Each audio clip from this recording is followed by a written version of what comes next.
AOC filed articles of impeachment against Justices Samuel Alito and Clarence Thomas. Meanwhile, two Senate Democrats have sent a letter to U.S. Attorney General Merrick Garland, who should be on the damn Supreme Court, that's a whole other story, officially requesting a special counsel to investigate Justice Thomas, as they should. Senators Sheldon Whitehouse and Ron Wyden have asked Garland to appoint a special counsel to look into whether Clarence Thomas violated federal ethics and tax laws by not disclosing a forgiven debt worth more than $267,000 in income, which is just wild.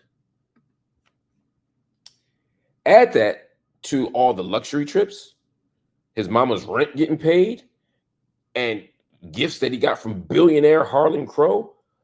All of this, much of it, I'll just say much of it. I'm gonna be legally specific. Y'all not gonna sue my ass. Much of it was omitted from Justice Thomas's financial disclosure forms. Look at these forms right here. What you see right here. They wrote, as you can see, we do not take this request lightly. The scale of potential ethics violations by Justice Thomas and the willful pattern of disregard for ethics laws raises significant questions about whether he and his wealthy benefactors have complied with federal tax obligations. The senators still don't know the full scope of Thomas's non-disclosures, but they say evidence thus far suggests that he has accepted gifts and income worth potentially, I'm not trying to make a dramatic drum roll here. I want y'all to hear this. Clarence Thomas has potentially accepted gifts and income worth millions, with an S, millions of dollars. The Senate Finance Committee and the Judiciary Subcommittee on Federal Courts have been investigating Clarence Thomas since last year.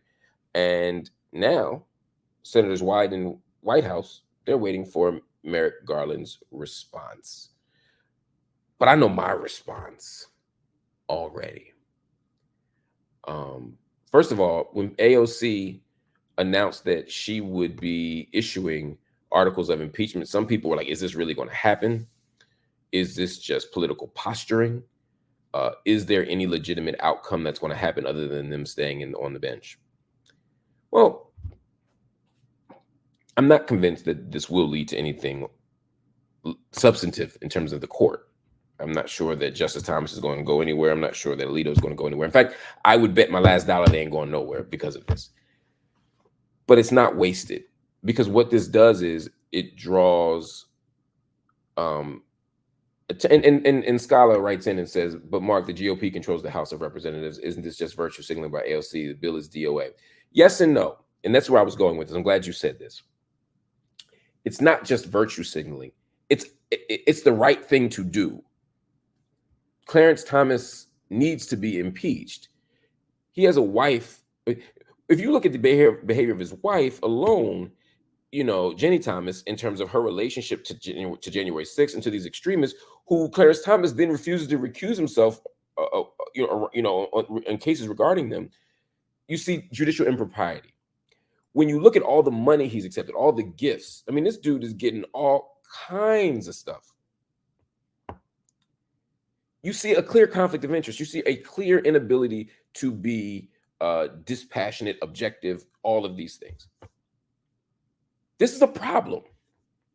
And so you don't not impeach someone just because you can't win the fight in the short term, right? You impeach somebody if they've done something impeachable. And if you lose the fight and they don't, it's same thing with the president, right? You impeach Donald Trump, and even if he doesn't ultimately get removed from office, it doesn't mean you don't impeach if it's the right thing to do, right? You impeach because it's the right thing to do. So no, it's not just a virtue signal, but sometimes virtues need to be signaled. Sometimes you actually need to say, we have a corrupt court. We have a corrupt jurist in Clarence Thomas. And we need to point that out. We need to put a spotlight on it. And it's not just about getting rid of Clarence Thomas. It's putting attention on other people, because maybe if other justices, and not just at the Supreme Court level, at the federal level and at the other circuit levels, or the state level, everywhere, if people know that the world is watching, maybe, just maybe, they won't be as corrupt. Maybe they'll be more reluctant to accept billionaire gifts. This is important if you're going to have any semblance of a democracy. So no, this is not just a virtue signal. It's not just a virtue signal. And I see Victor said we have some Clarence Thomas fans in class tonight. Facts. There's some people out here, y'all clinging on to him the way he cling on to these white folk. And you can rock with Clarence Thomas if you want.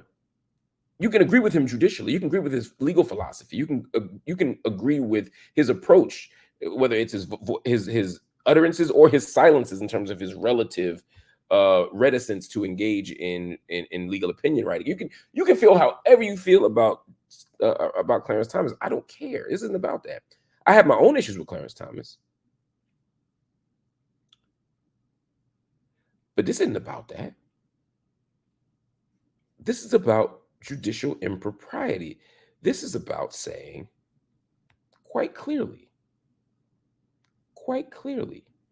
you can't be on the court accepting gifts.